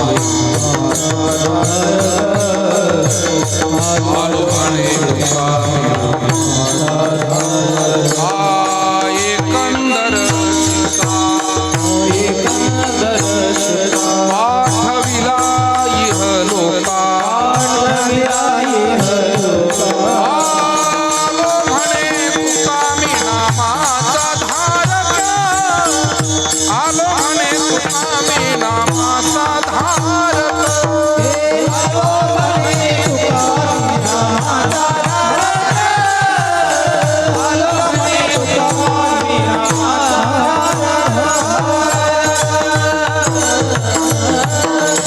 आलो शब्द बऱ्याच अभंगामध्ये, उजळावया आलो वाटा, आलो म्हणजे स्वतःची इच्छा. इथेही म्हणतात आलो याची कारणासी, याची कारणासी कोणत्या? खरं म्हणजे संत हे देव दाखवण्यासाठी येत नाही, संत हे फक्त दैवी मार्ग दाखवण्यासाठी येतात. देव दाखवण्यासाठी, देव मिळवून देण्यासाठी त्यांचं कामच नाहीये. कारण जरा वेदांताच्या भाषेत सांगायचं म्हणजे प्राप्ताची प्राप्ती होत नसते, अप्राप्ताची प्राप्ती होते. जे प्राप्तच आहे त्याची काय प्राप्ती? पाणी आहे विहिरीमध्ये, तलावामध्ये, फक्त त्याच्यावरती शेवाळ आलेला आहे. मग ते पाणी आणायचं नाहीये, पण पाणी मिळवायचं असेल तर शेवाळ फक्त काय करायचं, बाजूला करायचं, म्हणजे पाणी प्राप्तच आहे. दृष्टीवर पडळ येतं, मोतीबिंदू, काचबिंदू. मग ते पडळ फक्त अडथळा दूर करायचा आहे. दृष्टी तिथेच आहे, पाहण्याची जी दृष्टी आहे ती तिथेच आहे, फक्त त्याच्यावरचं पडळ दूर करायचं आहे. तसं परमात्मा प्राप्त करून द्यायचा नाही, तो आहेच आहे. तैसा हृदयामध्ये मी राम, असता सर्व सुखाचा आराम, की भ्रांतासी काम विषयावरी, हृदयी स्वयंभची असे. परमात्मा नाही असं म्हणणं संभवतच नाही, कारण तो आहे म्हणून आपण आहोत. मग आपल्याही अंतरात तो आहे म्हणून आपण आहोत, आणि या जगतात सुद्धा तो आहे म्हणून जगत आहे. सूर्यामध्ये त्याची शक्ती आहे म्हणून सूर्य तेज देतो. यदादित्य गतम तेजो जगत भासयते खिलम, यच्चंद्रमसी यच्चाग्नौ तत्तेजो विद्धि मामकम. 15व्या अध्यायामध्ये भगवान म्हणतात, हे अर्जुना, अग्नी, सूर्य, चंद्रमा अशा विविध ठिकाणी जे तेज तुला पाहायला मिळतंय ना, ते तेज माझं आहे. परमात्मा आहे म्हणूनच सर्व गोष्टी कार्यान्वित आहे. याची या चपळपणे पवनचंचल निळोवारांचा ती गवळण, तो अभंगच पाहण्यासारखा आहे. त्याच्या सत्तेनंच हे सगळं चाललेलं आहे. अग्नी त्याच्या सत्तेमुळे दाहक आहे, पवन त्याच्या सत्तेमुळे चपळ आहे. सगळ्या गोष्टी, ही धृती, ही धरणी माता सुद्धा त्याच्यामुळे आढळ आहे. परमात्मा आहे म्हणून आहे, आणि म्हणून त्याला प्राप्त करण्याची गरज नाही. काय होतंय, फक्त अज्ञानामुळे प्राप्त असलेली गोष्ट सुद्धा अप्राप्त वाटू लागते. आहे की नाही? गमतीचा भाग असतो. आहे आपल्या जवळच आहे, पण अज्ञानामुळे काय झालं, जे प्राप्त आहे ते अप्राप्त वाटू लागतं. गुरुवर्य नारायणगिरीजी महाराज एक जुना काळातला दृष्टांत, तो परंपरेने आलेला दृष्टांत आहे वाडवडील संतांचा. ही एका ग्रस्ताकडे पुष्कळ धन दौलत होती, प्रपंच चांगला चाललेला होता, पण मुलं थोडीशी चुकीच्या मार्गाला जाऊ लागली. त्याला काळजी वाटू लागली की आपण उद्या 4 दिवसानं कधी ना कधी आता जाणार आहोत, या पुढच्या पिढीचं काय होणार. बरं, हे आहे असंच सगळं यांच्या हातात द्यावं तर हे काही ठेवतील असं वाटत नाही. पूर्वीच्या काळी काही तसल्या सोयी नव्हत्या बँकेच्या वगैरे फारशा, आणि म्हणून धन हे भिंतीमध्ये, जमिनीमध्ये, घरामध्ये कुठेतरी ठेवलं जायचं. कधीतरी यांच्या उपयोगात यावं, सापडेल, शोधतील आणि आपल्याच पिढीला उपयोगाला येईल, अशी भावना जुन्या लोकांची असते. त्या माणसाला वाटलं काय करावं. मग त्यानं एक मंदिर बांधायला घेतलं. म्हणला, मरता मरता आपण तर देवाची सेवा आयुष्यभर केली, छोटं मंदिर होतंच, पण हे आता थोडं मोठं बांधू. शेतकरी माणूस, चांगला माणूस, वारकरी माणूस, पती पत्नी दोघंही परमार्थिक, मुलांची चिंता, मुलं थोडेसे चुकीच्या मार्गाला चाललेले आहेत, म्हणून मंदिर बांधायला घेतलं. मंदिर बांधून झालं, आणि एका वहीमध्ये त्यानं लिहून ठेवलं की अमुक तारखेला हे मंदिर बांधून प्राणप्रतिष्ठा झालेली आहे. अक्षय तृतीया अशी तिथी होती, आणि अक्षय तृतीयेच्या दिवशी मंदिराच्या कळसामध्ये अग्रभागामध्ये सोन्याच्या मोहरा ठेवण्यात आलेल्या आहेत, असं एका वहीमध्ये त्या म्हाताऱ्यानं लिहून ठेवलं. ती वही म्हाताऱ्याजवळच होती. म्हातारा होता तोपर्यंत तर काय मुलांनी उचकून पाहिली नाही. म्हणजे पूर्वीची मुलं किती वाईट असले तरी इतके वाईट नव्हते. निदान बाप आहे तोपर्यंत तरी मर्यादा. आज बापाच्या नाईच्या डोक्यात दगड घातले जातात, या बातम्या आम्ही वाचतो. आपण देता, कारण त्या येतात कानावर. त्याचं कारणच आहे, विचित्र परिस्थिती आहे. काय परिस्थिती आहे. आणि म्हणून वडील वारले, आणि मग वडिलांचे ते कागदपत्र उचकता उचकता पोरांना ती एक वही सापडली. परिस्थिती तर थोडी नादान झालीच होती. पोरं काही शेती पाहत नव्हते, व्यवसाय पाहत नव्हते, चंगळ तर भरपूर, आणि त्याच्यामुळे परिस्थिती खालावलेली होती. काय करायचं. मग ते कागदापत्रामध्ये एक वही सापडली, आणि त्यात लिहिलं होतं, अक्षय तृतीयेच्या दिवशी मंदिराच्या कळसामध्ये सुवर्ण मोहरा, आणि वेळ दिलेली होती, 3 प्रहराची वेळ दिलेली होती. 3 प्रहरा या मोहरा ठेवण्यात आलेल्या आहेत. पोरं म्हणले, अरे बापरे, बरं झालं, एक चांगला ऐवज आपल्याला सापडला. आता खरं तर सुज्ञ असते आणि श्रद्धावान असते तर ते म्हणले असते, बाबा मंदिराचा कळस पाडायला नको. बरं, पाडून शोधायचंच असेल तर निदान काही पूजा अर्चा करून तरी करू. पण हे एवढे उतावीळ होते, यांनी टिकाव काय छने हातोडे घेतले, गेले, पहाड बांधला. आणि मला वाटतं मंदिर बांधायला कारागीर लागतो, पाडायला कायला कारागीर लागतो. पाडायला कोणी उपट सुंबा चालतो. विठाला विठाला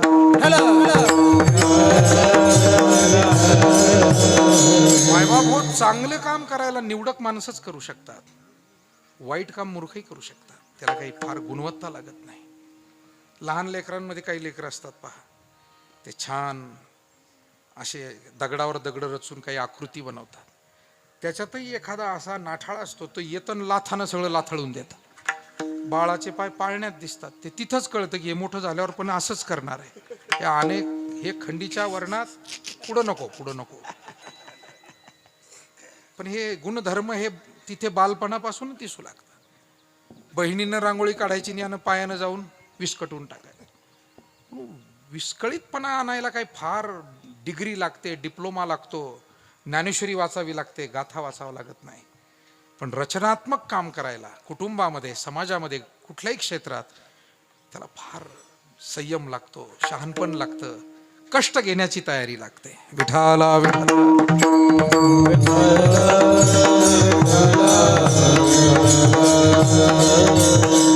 गेले दोघं भाऊ, कळस पाडला. कुठं काय सापडते? दगड, चुना, काही हेच निघतंय. बाकी काय, दगडाचं मंदिर होतं, ते चुन्यात बांधलेलं होतं, दुसरं काहीच सापडेना. कळस पाडून खाली पाडीत चालले. म्हटले म्हाताऱ्याकडून लिहिताना चूक झाली असेल, खाली असेल. अहो, पोरांनी ते शोधता 6 महिन्यात दररोज 2 थर उचकायचे. ते दररोज 1 थर 2 थर 1 थर 2 थर. म्हाताऱ्यानं कष्ट करून बांधलं आणि पाडीत आणलं. पण ते सोनं काही सापडलंच नाही. पाया उचकून पाहिला, मूर्ती काय केली? गंगेत नेऊन विसर्जित केली. मूर्तीचं काय घेऊन बसलात तुम्ही? त्यांना काय सोन्याशी देणं घेणं? ना देवाशी, ना मूर्तीशी, ना मंदिराशी. जाता येता पाहुणे रावळे गावचे लोक म्हणायचे, काय नालायक पोरं जन्माला आली. बापानं मंदिर बांधलं आणि यांनी कळसापासून पाडीत खाली आणलं. मायबाप हो, काळजी घ्या, आपल्याला कोणी नालायक म्हणायला नको. नाहीतर लोक म्हणायचे आईबाप बरे होते आणि हे काय निघाले. तेव्हा तेवढी काळजी घ्या. कमाईच करायची आयुष्यात, तर एवढी कमाई प्रत्येकानं जरूर करा. विठाला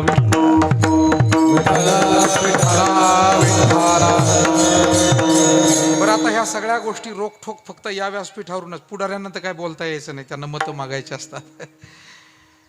आम्ही बोलत राहू, कारण शेवटी तुमचं आणि आमचं नातं आहे.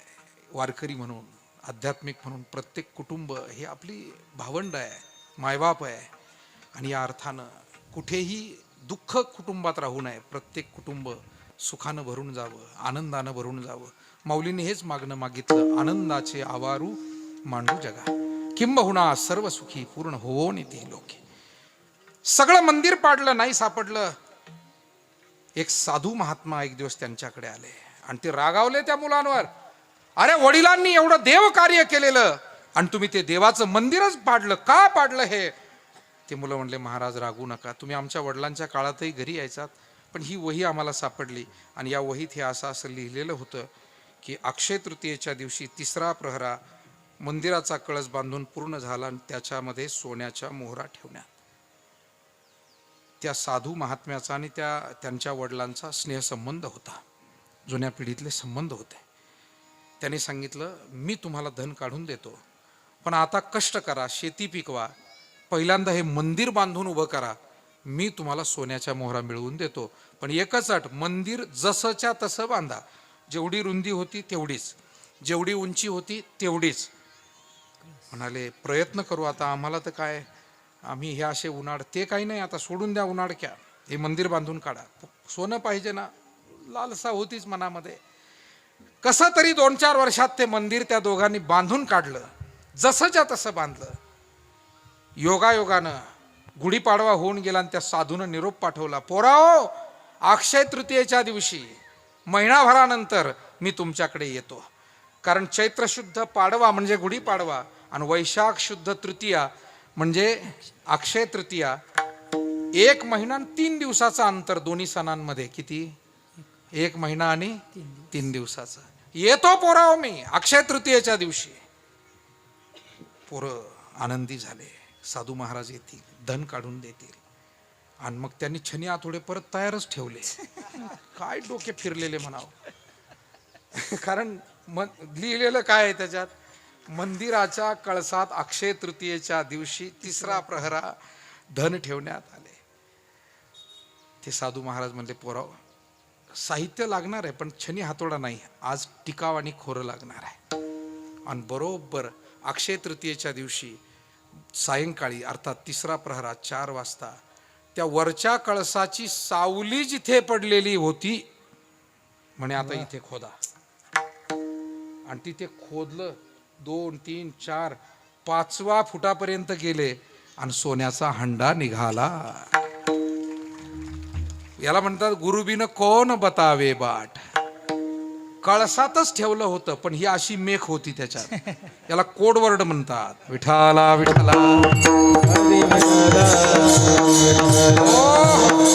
मायबाप हो, आपल्या या मायबाप गुरुजनांचे संतजनांचे दृष्टांत सुद्धा असे होते पूर्वी. हल्ली बायको नवरान पांचट गोष्टी, हा बी जो दृष्टांत तुम्हाला सांगितला हा माझा नाही, माझं काहीच नाही, सद्गुरू नारायणगिरीजी महाराजांचा आहे. मला हे सांगायचं आहे की आपल्याही जीवनामध्ये परमात्मा आहेच आहे, फक्त जुनाट जुगादीचे नाणे बहुता काळाचे ठेवणे, लोपले होते पारिखेपणे, ठाव चळणे चुकविला. महाराज नाटामध्ये म्हणतात, आहे ते आहेच आहे, तो ठेवा इथेच आहे, हृदयी स्वयंभची असे. परमात्मा इथंच आहे पण त्याला पाहायचा कसा, शोधायचं.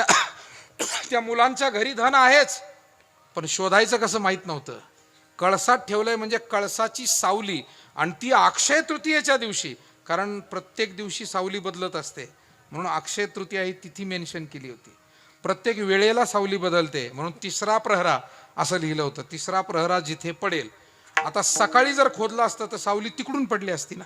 सूर्य कुठून असतो, सकाळी खोदून तिकडं 10 परसही विहीर घेतली असती तर सापडलं असतं का. ते काही तंत्र आहेत.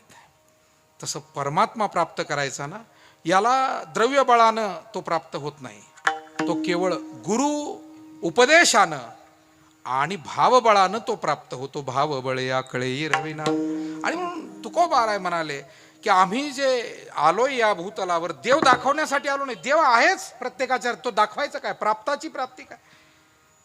आपले वेदांत वाचस्पती, महाराष्ट्राचं चालतं बोलतं विद्यापीठ आणि सद्गुरू जोग महाराज संस्थेतलं एक रत्न म्हणून ज्यांच्याकडे पाहिलं जात होतं असे जगन्नाथ अण्णा पवार, त्यांचा एक दृष्टांत आहे सांगतो. ते प्राप्ताची प्राप्ती या विषयावर सांगायचे. ते म्हणाले, काय झालं, एक दिवस एक टेलर काम करणारा माणूस, आणि त्याच्याकडे गिराईक आलं, हे कापड शिवून द्या, माप घेतलं. पण ते माप घ्यायला सुरुवात केल्यावर पेन सापडं ना. इकडं पाय तिकडं पाय, ड्रावरमध्ये पाय, वहीत पाय, इकडं पाय खाली पाय. घर तिथंच होतं मागं, त्याच्यातूनच दरवाजा दुकानातून. टेलर गेला मागं आणि असा रागावला कारण गिराईक उभं आहे, पेन सापडं ना. आणि तेवढ्यात पोरगा आलं मध्ये, पोरालाच दिली एक ठेवून. काही माणसांना आपली चूक झाली तरी ते कोणालाही ठेवून देतात. अरे चूक तुमची ठेवून काय देता, बायकोला मारता आणि पोरांना मारता, म्हणजे हा काय नालायकपणा. हा नालायकच, त्याला दुसरा शब्द नाही. विठाला विठाला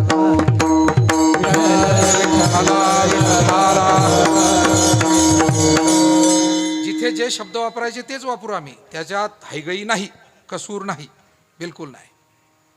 काय चूक आपली तर आपण मान्य करा ना. चुका ज्याच्या त्यांनी मान्य केल्या की वाद विवाद वितंड वाद हे थांबत असतात. वाद विवाद कमी व्हावे म्हणून आवळे कोहळे बांधून नाही थांबत ते. माणसाची डोके नीट राहिली पाहिजे, शांत राहिली पाहिजे. वारकरी संप्रदाय हा ह्या असल्या कर्मकांडाला मानित नाही. वारकरी संप्रदाय माणसाच्या विचारशुद्धीला, अंतकरण शुद्धीला मानतो. हा विचारवादी संप्रदाय आहे, विज्ञानवादी संप्रदाय आहे. विठाला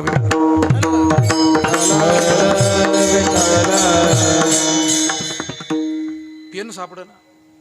पोरगाला कुठं घेतला होता सांगतो, दादा मी नाही घेतला, ते रडायला लागला. बायको आली समोर. बायको म्हणली, पेन हरवला ना तुमचा, पोराला कशाला मारता, मी सापडून दे, चला म्हणे. हाताला धरलं आणि त्याला आरशापुढं उभं केलं. आरशापुढं उभं केलं तर त्याच्या कानाला पेन होता. काना तुझे आहे तुझं पासी परी तू जागा चुकलास. अहो प्राप्ताची प्राप्ती नाही. पेन गेलेला होता का कुठं, जवळच होता, फक्त काय झाला त्याचा बोध करून दिला आणि पेन मिळाला. मग याच्या आधी जवळ नव्हता का? होता, पण बोध नव्हता आणि त्याच्यामुळे ते इकडं तिकडे हिंडत होतं पाहत, कुठं गेला पेन कुठं. मला वाटतं त्या कानाचा उपयोग खरं म्हणजे ऐकणं असा आहे, परंतु असलेल्या गोष्टींचे अवांतर उपयोग कसे करावं हे माणसाकडूनच शिकलं पाहिजे. त्या अनेक जण त्या कानाचा उपयोग म्हणजे पेन ठेवायचं स्टँड म्हणून करतात, पूर्वी करायचे. चला तो एक विनोदाचा भाग आहे. पेन्सिल म्हणा, पेन म्हणा, ते असं अडकून ठेवा. मुद्दा हा आहे, परमात्मा इथेच आहे, फक्त त्याचा बोध नाही आहे. आणि महाराज म्हणतात तो बोध करून देण्यासाठी बोलिले जे ऋषी साच भावे वरताया, साच भावे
आम्ही आम्ही वैकुंठवासी आलो याची कारणासी बोलिले जे ऋषी मुनींनी जे सांगितलं, सच्चिदानंद रूपाय विश्वोत्पत्त्यादी हेतवे तापत्रय विनाशाय श्रीकृष्णाय वयं नमः.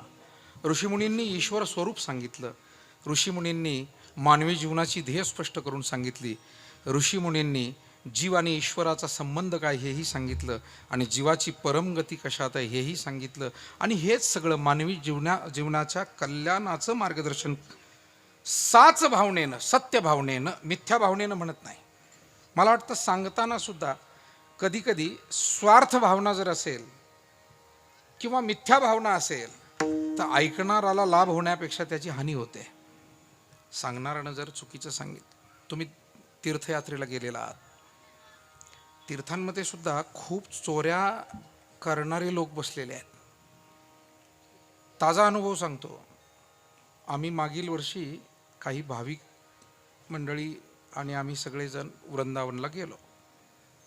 आता आम्हाला त्याची कल्पना होती. आम्ही आमच्या लोकांना सांगितलं की पहा, उद्या दर्शनाला आपल्याला जायचं आहे, पण कुठेही तुम्हाला लुबाडतील, पैसे मागतील, म्हणतील इकडे गाईला चारा द्या, तिकडे अमुक द्या, असं काही करू नका. तुम्ही तुमच्या गावात गेल्यावर तुमच्या मंदिराला देणगी द्या, तुम्हाला देणगी द्यायची तर तुमच्या शाळेला द्या, भजनी मंडळीचं टाळ मृदंग विना दुरुस्त करावा लागतो त्यासाठी द्या, पण इथे काही असं कोणाला देऊ नका चुकीचं, असं आम्ही लोकांना माईकवरून प्रवचनामध्ये सांगितलं. पण लोक ते काय ऐकतात सगळे, त्याच्यातले काय असतातच. त्या गाईडनं काय केलं, त्यांना बरोबर दर्शनं करता करता त्या बाके बिहारी मंदिराकडे जाताना तिथून घुसवलं एका ठिकाणी, एका बोळीतून, आणि नेऊन बसवले मध्ये. असे ते गर्दीतच आहे. हां अगदी. आणि तिथे बसवल्यावर त्यांना असं सांगितलं, असं आहे तसं आहे तसं आहे. अहो, जी माणसं गावच्या सप्त्याला 100 रुपये वर्गणी देत नाही त्यांनी 1100 रुपये दिले तिथं. आणि मग आल्यावर काही लोक सांगायला लागले, महाराज तुम्ही सांगितलं होतं पण ह्या काही लोकांनी दिलं. म्हणलं जाऊ द्या, आता काय, गावाकडे दान धर्म घडलेला नाही, त्यांना देवानी करून घेतला म्हणलं त्यांच्या. विठाला हरी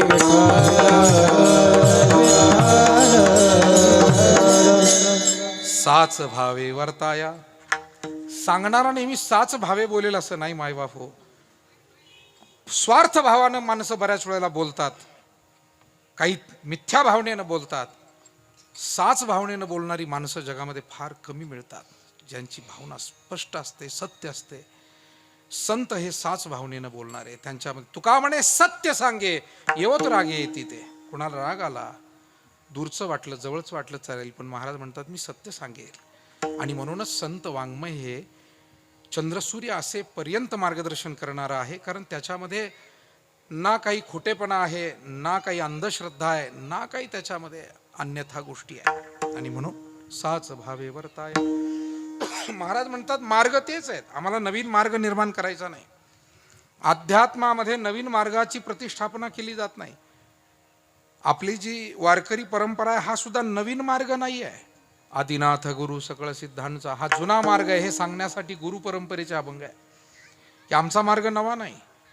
आदिनाथ भगवान शंकर, त्यांचे शिष्य मच्छिंद्रनाथ, त्यांचे गोरक्षनाथ, त्यांचे गहिनीनाथ, त्यांचे निवृत्तीनाथ महाराज, आणि निवृत्तीनाथ महाराजांकडून ज्ञानदेवा सार चोजविले माऊली ज्ञानोबाराय. ज्ञानोबारायांपासून नामदेवरायांपासून पुढे ही सगळी संत परंपरा, तिथून या सगळ्या संतांचे अभंग गाथा, ज्ञानेश्वरी, सकल संतांची गाथा, आणि त्यातून हा विचार. नव्यानं काही निर्माण केलेलं नाही, फक्त जुन्याच मार्गाला उजाळा दिलेला आहे.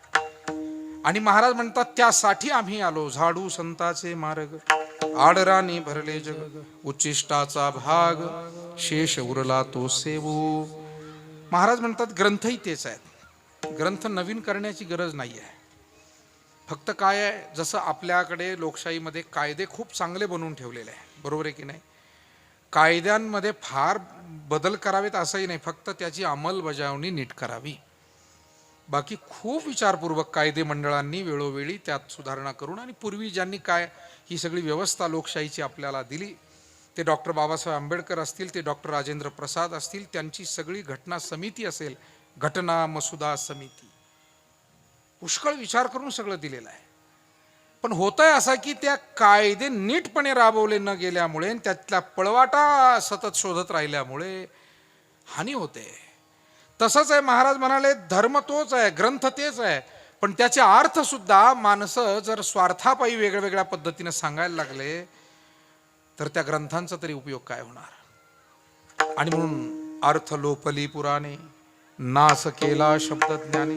कोणी पोटापुरता जर अर्थ सांगायला लागला, कोणी आपल्या स्वार्थापुरता अर्थ सांगायला लागला, कोणाला कौटुंबिक स्वार्थ असेल, कोणाला काही राजकीय स्वार्थ असेल, कोणाला आर्थिक स्वार्थ असेल, कोणाला प्रसिद्धीचा काही स्वार्थ असेल, आणि अशी काही हुशार माणसं त्या ग्रंथांना सुद्धा आपल्या विचाराकडे वाकवण्याचा प्रयत्न करतात. हे तुकोबारायांनी 350 वर्षापूर्वी लिहिलंय. म्हणून तुकाराम महाराज हे का श्रेष्ठ आहे ध्यानात घ्या.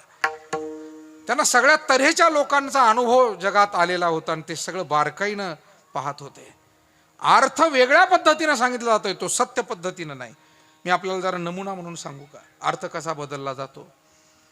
तर एक वारकरी वारीला निघाला दिंडीमध्ये. दुसऱ्या मित्राला म्हटलं चल. तो म्हटला मला काही सवय नाही, माहीत नाही. नाही चल, माझी इच्छा आहे, तुला घेऊन जातो मी. आता त्याला काही श्रद्धा नव्हती, पण मित्रानं आग्रह केला म्हणून निघाला. निघाल्यावर त्याला ते कंटाळूनच वाटायला लागलं. सारखं चालायचं, जेवायला कोणाच्याही अंगणात बसा. आता याचा इगो हर्ट व्हायचा. आपण टेबल खुर्चीवर बसून खाणारी माणसं, हे कोणाच्याही अंगणात बसा आणि इथं आमटी भाकरी खान, लापशीन भात खा. काय म्हटलं, हे काय दिंडीला आलो. दिंडीला यायला माणूस तपस्वीच लागतो. काहीतरी त्यागाची भावना लागते, सेवेची भावना लागते.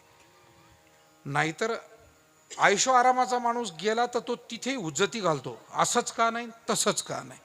मग असंच तसंच पाहिजे तर घरीच का राहिला नाही, असं आपण त्याला म्हणायचं.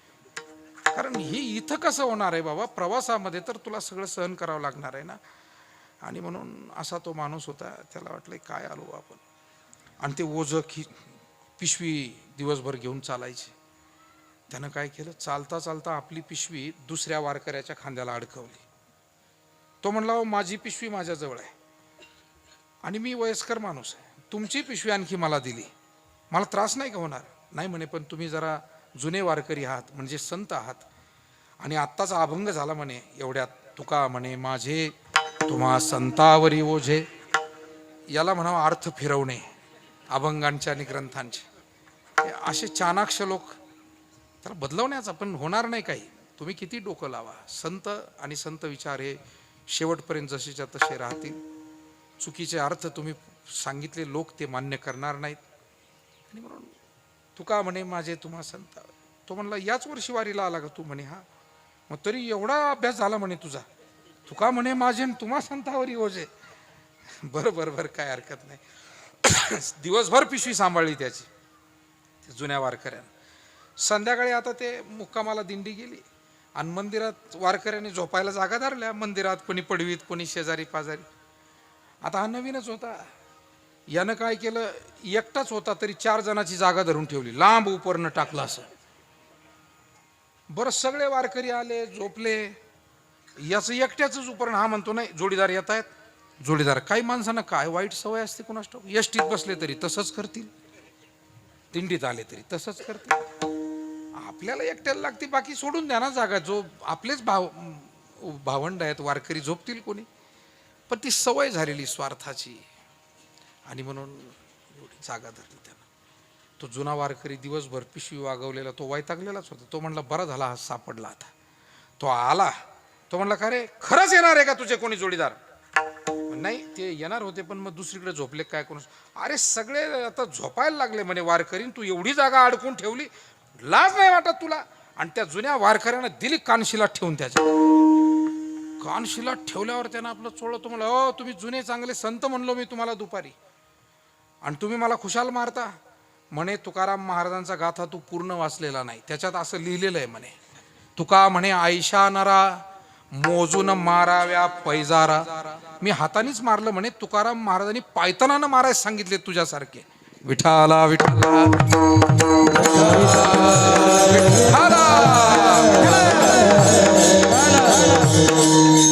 अर्थ लोपली पुराणे. अर्थ स्वार्थापायी जर सांगितला गेला तर ते ग्रंथ काय राहतील. आणि म्हणून तुकोबाराय म्हणजे साधू संत यासाठीच येतात, त्याचा नीटपणे अर्थ, योग्य तो अर्थ त्या ग्रंथांचा आपल्याला सांगण्यासाठी ते येतात. म्हणून तुकोबाराय म्हणायचे, वेदाचा तो अर्थ आम्हासीच ठावा, एरांनी वाहवा भारमाथा. वेदाचा अर्थ जो नीटपणे मला कळतोय महाराज म्हणले, तो इतरांना कळत असेलच असं नाही, कारण तो स्वार्थरहित अर्थ होता. हे समजून घेणं त्यामध्ये गरजेचं आहे. महाराज म्हणतात या सगळ्यावरती उपाय इतकाच आहे की आपल्याला जर संत मार्ग पुन्हा प्रतिष्ठित करायचे असतील, आपल्याला साच भावे संतांचे ऋषीमुनींचे विचार जगाला द्यायचे असतील, आणि ग्रंथाचे अर्थ सुद्धा नीटपणे लोकांना समजावून सांगून योग्य तो भक्तिमार्ग पुन्हा निर्माण करायचा असेल, तर त्यासाठी हा भक्तीचा डांगोरा पिटावा लागेल. अभंगाचं शेवटचं चरण. हा पिठो भक्तीचा डांगोरा, हे पिठो भक्तीचा डांगोरा, पिठो भक्तीचा डांगोरा, पिठो भक्तीचा डांगोरा, हे काशी दरारा, हे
झालेली सेवा भगवंताच्या सद्गुरूंच्या आणि ज्या महान संतांची पुण्यतिथी आहे ती संत श्रेष्ठ सद्गुरू तुळशीराम महाराजांच्या चरणी समर्पित करूया. समोर बसलेली सर्व मुठेवाडगावकर मंडळी, आलेली सर्व बाहेरची आदरणीय पाहुणे मंडळी, समोर बसलेली सर्व आदरणीय वडीलधारी मंडळी, प्रमुख कार्यकर्ते, तरुण मंडळी आणि मोठ्या संख्येनं उपस्थित माता भगिनी, ज्यांनी गोड साथसंगत केली ते सर्व आदरणीय टाळकरी मंडळी, आपले गुरुजन आणि ज्यांच्या मार्गदर्शनाखाली हा उत्सव संपन्न होतो आहे असे आदरणीय किसनजी महाराज पवार, विजयजी महाराज कुहिले, आपण सर्व मंडळी, अतिशय चांगला उत्सव आपण हा या ठिकाणी करीत आहात. प्रसन्न वाटतंय. मंदिरात गेलो, दर्शन केलं, आनंद वाटला. पूजा तुम्ही खूप चांगली करता. किशोरजी ना, किसन महाराज आमचे, खूप चांगली पूजा. गुरुजी सुद्धा, जोशी गुरुजी, त्यांची सेवा चांगली असते. आणि इथे आल्यानंतर खूपच आनंद आणखी झाला की एवढं चांगलं पटांगण गावाच्या मधोमध आपण सगळ्या कार्यकर्त्यांनी, ग्रामस्थांनी हे मंदिरासाठी, या सेवेसाठी नियोजित केलं आहे. आणि इतका भव्य मंडप, इतकी सुंदर साऊंड व्यवस्था, अतिशय चांगली गुणीजन मंडळी, टाळकरी मंडळी, तेव्हा मोठे वाडगावकर सगळ्या ग्रामस्थांना अतिशय धन्यवाद. चांगला उत्सव, मनापासून उत्सव आपण करताय. तुळशीराम महाराजांचे खूप आशीर्वाद आपल्याला मिळतील, ते मिळोत एवढीच प्रार्थना त्यांच्या चरणी करतो. सर्व ग्रामस्थांना धन्यवाद देतो आणि सेवा आटोपती घेतो. माझ्या हातामध्ये आपले भागवत विठ्ठलराव मुठे सर, MA मराठी आहेत जुने, आणि फार महत्त्वाचा एक चांगला ग्रंथ त्यांनी मला सप्रेम भेट दिला आहे. ते म्हणजे ज्यांना आधुनिक शुकाचार्य म्हणायचे असे संत रामचंद्रजी डोंगरे महाराज यांचं मूळ हिंदीत प्रतीत असलेलं जे काही श्रीमद भागवत रहस्य हा ग्रंथ सरांनी अतिशय सुंदर मराठीमध्ये त्यांनी तो केला आहे आणि मी त्यांनाही खूप धन्यवाद देतो आणि थांबतो. विठ्ठल जय जय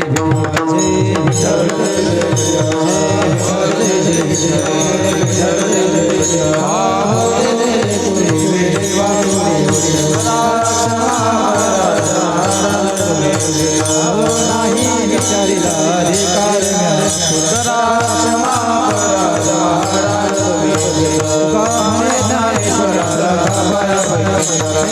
क्षमा